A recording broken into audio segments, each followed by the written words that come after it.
Hello and welcome to my review of Make Room by Harry Harrison. This book was first published in 1966 and formed the basis for the film Soylent Green. The story predominantly follows police officer Andrew Rusch in an extremely overpopulated New York that is enduring a heatwave, and there are extreme shortages of resources leading to the rationing of food and water. Mike O'Brien is a mobster, one of the few privileged in this society, and his path crosses Billy Chung as a teenage telegram delivery boy. But Chung is taken with Shell, Mike's girl, and then begins to take in his circumstances. He decides to return and rob their apartment. Unfortunately, he chooses a time when O'Brien is home, and in the altercation that ensues, he kills the gangster. Rusch is given the job of investigating his murder because his bosses are in the pay of the mob and worried about a different mobster moving in on the area. Otherwise, Rusch would continue his day-to-day work of trying to prevent the local population from erupting into violence. He identifies Billy as a suspect, but the boy goes to ground effectively.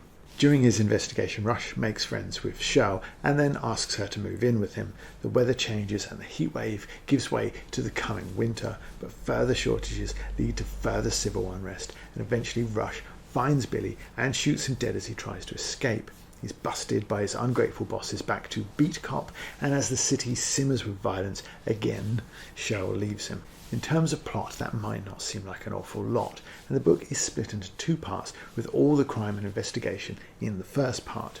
Billy Chung, one of only really 4, maybe 5 characters to get any exploration at all, doesn't appear in the second part of the novel until chapter 5, and only sporadically after that.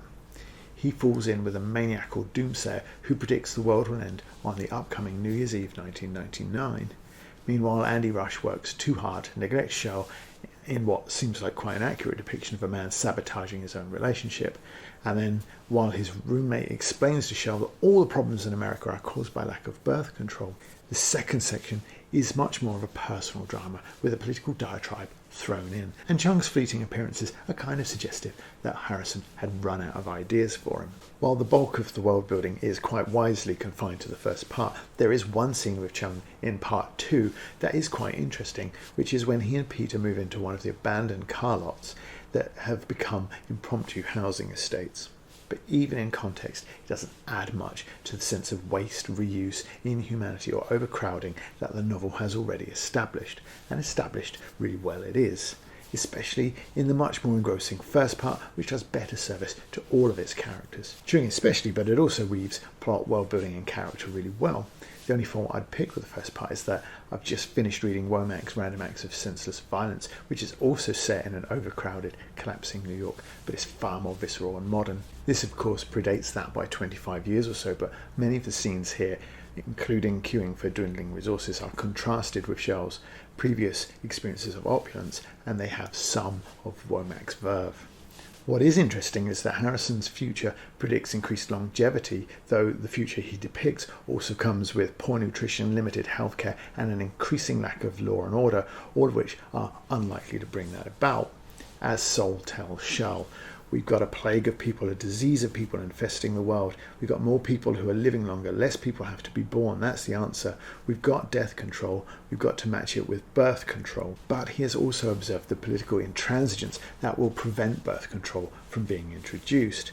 What is the bigger crime, letting kids die of disease and starvation, or seeing that the unwanted ones don't get born in the first place? Generally, where this is happening, you get more young people, but you don't get population explosions. And if you're feeling that all this talk of birth control is a bit close to the current zeitgeist, Harrison was talking about birth control, not abortion. As the population outgrows the water supply and rationing leads to riots, Soul also muses that the answer was to have built atomic power stations some 20 years earlier and used them for desalinization. The book was published 8 years after Windscale, 13 before 3 Mile Island. That's not for 2. What he does predict is that disastrous government somehow leads to more government, and as the city descends into lawless chaos, people are still looking to the government for answers. As Rusch observes, unless murderers are caught in the act, they're going to get away with it because the police simply can't cope with their workload. So how on earth, if there were still laws about birth control, could they possibly police them? If aspects of the broader scope of the world built here haven't survived the last 50 years of progress, They are, like some of the best science fiction of the era, interesting and thought-provoking anyway. And the lives of those that live in the world are more convincing. The haves still have, and a significant number of them are crooks.